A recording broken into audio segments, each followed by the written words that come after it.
السلام علیکم۔ اسرائیل کی مختلف شہروں میں عوام کا سڑکوں پر نکلنا ایک ایسا منظر تھا جس نے پوری دنیا کو حیران کر دیا۔ عام طور پر اسرائیل کو غزہ کے خلاف پالیسیوں اور فوجی کارروائیوں کے حوالے سے جانا جاتا ہے، لیکن اس بار خود اسرائیلی عوام بڑی تعداد میں حکومت کے خلاف اور اعضاء کے حق میں آواز بلند کرنے لگے۔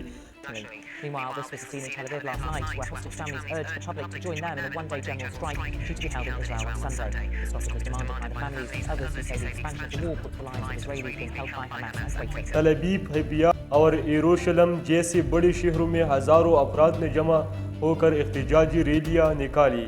یہ مظاہرین ہاتھوں میں پہلی کارڈز اٹھائے ہوئے تھے جس پر لکھا تھا جنگ بند کرو، غزہ کے ساتھ انصاف کرو۔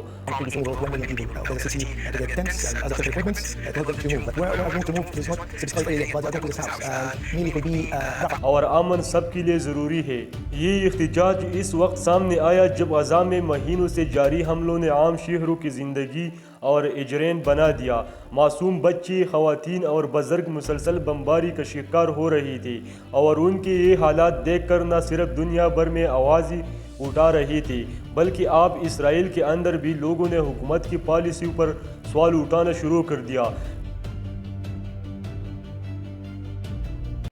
کئی اسرائیلی شہریوں کا ماننا ہے کہ مسلسل جنگ اور تشدد سے نہ صرف فلسطینی عوام کا نقصان اٹھا رہے ہیں بلکہ اسرائیل کے لیے بھی یہ نقصان دہ ہے۔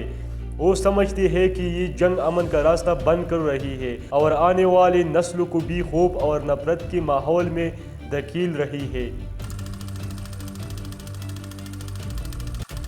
دوستو، سوشل میڈیا پر بھی احتجاج ٹاپ ٹرینڈ بن گیا۔ ہیش ٹیگز جیسے کہ فائر ناؤ، فری غزہ اور سٹاپ دی وار تیزی سے وائرل ہوگی۔ دنیا بھر کے انسانی حقوق کے کارکنوں نے ان مظاہروں کو ایک مثبت اشارہ قرار دیا اور کہا کہ جب خود اسرائیلی عوام اپنی حکومت سے سوال کرنے لگی ہے تو اس کا مطلب ہے کہ صورتحال اب بدل رہی ہے۔ اسرائیل کی حکومت کے لیے یہ احتجاج ایک بڑا چیلنج ہے کیونکہ اگر اندرونی دباؤ بڑھتا گیا تو انہیں اپنے فوجی حکمت عملی پر نظر ثانی کرنا پڑ سکتی ہے۔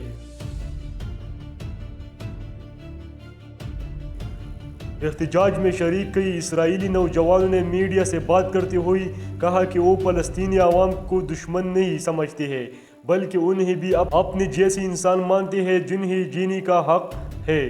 انہوں نے کہا کہ وہ اپنے بچوں کو ایسے اسرائیل میں بڑا کرنا چاہتے ہیں جہاں نفرت اور جنگ کی بجائے امن اور برابری ہو۔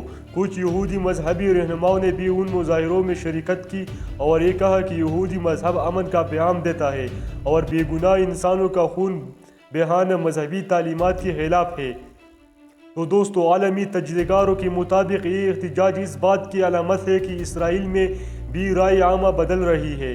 اگر یہ سلسلہ جاری رہا تو حکومت پر دباؤ بڑھے گا کہ وہ غزہ میں حملے روک کر مذاکرات کی طرف آئے۔ اس وقت دنیا کے کئی ممالک بھی سیز فائر کے حق میں ہے اور اسرائیل عوام کا یہ اقدام اس عالمی آواز کو مزید تقویت دے رہا ہے۔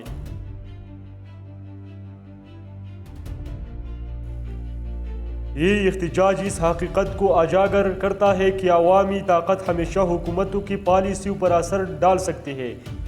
جب عوام اپنے ضمیر کی آواز پر سڑکوں پر نکل آتی ہے تو پھر دنیا کو نظر آتا ہے کہ اصل انسانیت کیا ہے۔ اسرائیلی عوام کا یہ قدم نہ صرف فلسطینی عوام کے لیے حوصلے کا پیغام ہے بلکہ یہ اس بات کا بھی ثبوت ہے کہ امن کی خواہش ہر انسان کے دل میں ہے، چاہیے وہ کسی بھی ملک یا مذہب سے تعلق رکھتا ہو۔ یقیناً یہ منظر دنیا کے لیے حیران کن تھا کہ جہاں ایک طرف اسرائیلی حکومت غزہ پر سخت حملے کر رہی تھی وہیں دوسری طرف خود اسرائیل کے لوگ غزہ کے حق میں نعرے لگا رہے تھے۔ یہ شاید مستقبل کی ایک جھلک ہے کہ اگر عوامی آواز مزید بلند ہوئی تو امن کا سورج ایک دن ضرور طلوع ہوگا اور فلسطینی اور اسرائیلی عوام ایک دوسرے کے ساتھ امن اور انصاف کے ساتھ رہ سکیں گے۔